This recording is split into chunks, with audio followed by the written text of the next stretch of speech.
vertebrates possess a diverse array of skin appendages. Mammals, for example, are covered with hairs which are one of their defining characteristics. On the other hand, the bodies of birds are covered with a distinctive plumage made of feathers, while their legs and feet most often exhibit scales. Finally, reptiles are easily recognized by the scales covering their entire bodies. All of these microorgans typically develop as genetically controlled units, whose spatial self-organization involves a Turing chemical patterning system. The patterning of irregular crocodile head scales provides a fascinating exception to this paradigm. Indeed, we have previously shown that the scales covering their face and jaws do not emerge from the chemical interactions among gene products, but instead arise from a mechanical patterning process. However, until now, the nature of this process remained unknown. In our new study, we combine cutting-edge experiments, microscopy and computer simulations to solve this mystery. We first use light sheet microscopy to observe the patterning of head scales in the crocodile embryo. Initially, the jaws appear smooth. However, skin folds then appear and propagate across the face. As the embryo continues to grow, new folds arise and interconnect to form irregular scales covering the face and jaws. This process generates large, elongated scales on the top surface of the upper jaw and smaller polygonal scales on the sides and bottom of the jaws. Importantly, this process is accompanied by an increase in the stiffness of the skin, showing that the physical properties of the skin change during head scale patterning. The skin is comprised of two main tissue layers that are firmly connected to each other, the dermis and the epidermis. The mechanical patterning of crocodile head scales may be caused by compressive folding of the skin. For example, if the epidermis grows faster than the dermis, local compression causes buckling and folding, which can result in a surface pattern of polygons. To test this hypothesis, we treated Nile crocodile embryos with intravenous injections of epidermal growth factor protein, EGF, to increase epidermal growth and stiffening. This allows us to manipulate the mechanics of head scale formation. Remarkably, EGF-treated embryos develop additional skin folding with more numerous and thinner elongated scales on the top of the upper jaw, and a brainy folding pattern on the sides and the bottom of the jaws. By isolating the network of scale edges, we can clearly observe this dramatic increase in folding in the EGF-treated sample compared to the control.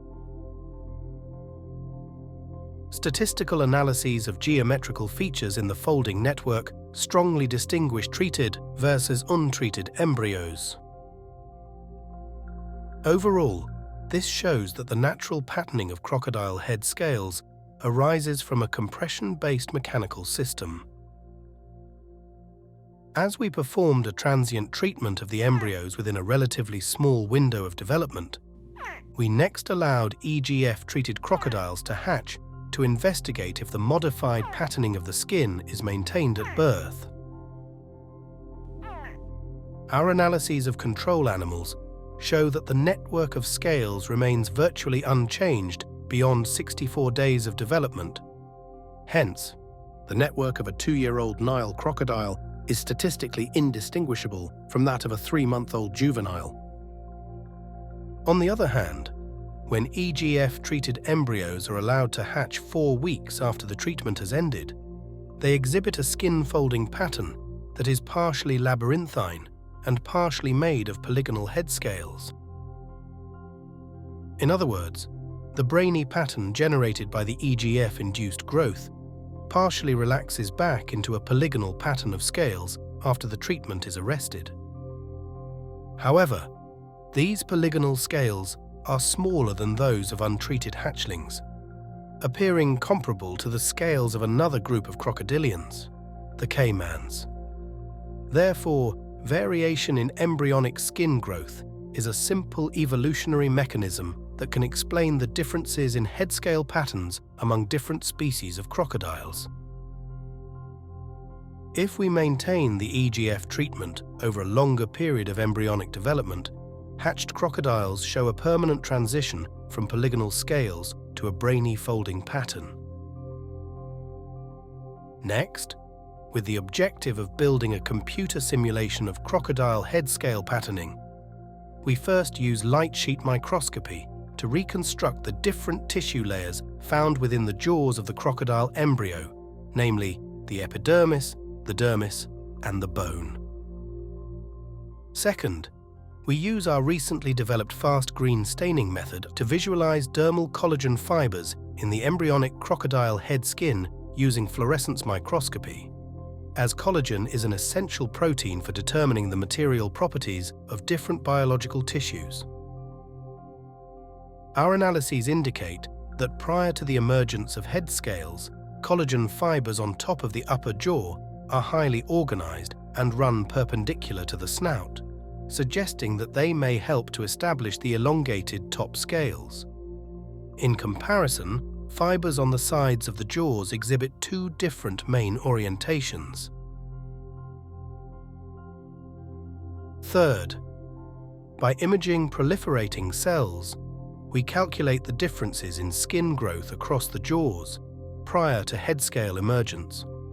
This analysis reveals less growth of the skin on the top of the upper jaw relative to the sides. To simulate the patterning process that we observe in treated and untreated crocodile embryos, we then implement a computer model in which we introduce all our data, such as the geometries of the skin layers, the 3D architecture of the dermal collagen network, and the spatial variation of epidermal and dermal growth. Remarkably, these mechanical simulations accurately mimic the process of head scale patterning. Starting from a smooth geometry, skin growth causes surface folds to appear, propagate and interconnect, forming irregular domains, including elongated scales on the top of the upper jaw and more regular polygonal scales on the side and bottom of the jaws. Without modifying any parameters, our simulation also reproduces the patterning of the small, nodular appendages located on the palate. We then repeat our simulation with increased skin growth and stiffness to mimic the effect of EGF treatment. As a result, more numerous elongated scales form on the top of the jaw, and brainy folding emerges on the lateral and ventral jaw surfaces, thereby recapitulating the patterning process observed in EGF-treated crocodile embryos. If we remove collagen fibers from the simulations, elongated scales on the top of the upper jaw do not form, and all other scale domains tend to be smaller than normal.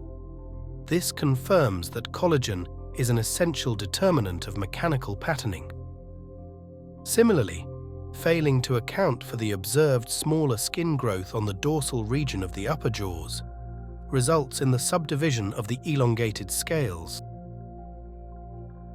Finally, simulations omitting the two bone ridges on the lateral sides of the upper jaw indicate that their inclusion is required for the proper alignment of the lateral borders of the elongated dorsal scales.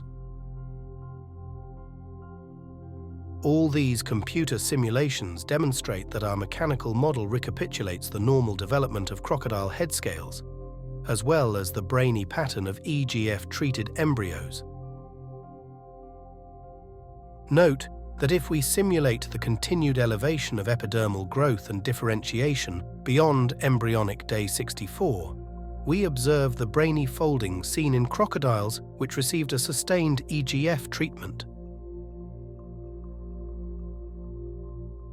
Our simulations also allow us to mimic the process of transforming the Nile crocodile head scale pattern into a caiman-like pattern. Indeed, when we continue our simulations of treated crocodile embryos, but arrest the effect of EGF treatment, the brainy folding pattern slowly transforms into a caiman-like pattern of small polygons, as observed in our experiments.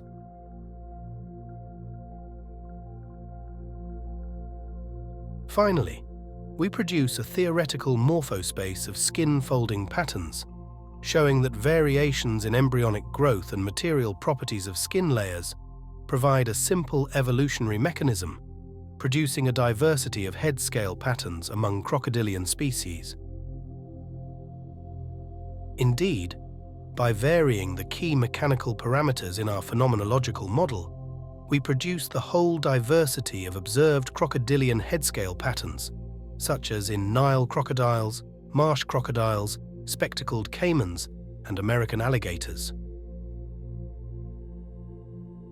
In conclusion, evolution has produced two ways of generating crocodilian scales. As for the development of hairs and feathers, a chemical Turing system dominates the patterning of crocodile body scales. On the other hand, a mechanical system produces the crocodile head scales. Second, our experiments and computer simulations show that crocodile head scales self-organize through compressive folding that arises from the growth and mechanical properties of the skin. Third, by modifying the growth and physical properties of the skin, evolution has produced diverse head scale patterns among different crocodilian species. And finally, our analyses demonstrate that simple elastic models can efficiently recapitulate certain mechanical developmental processes,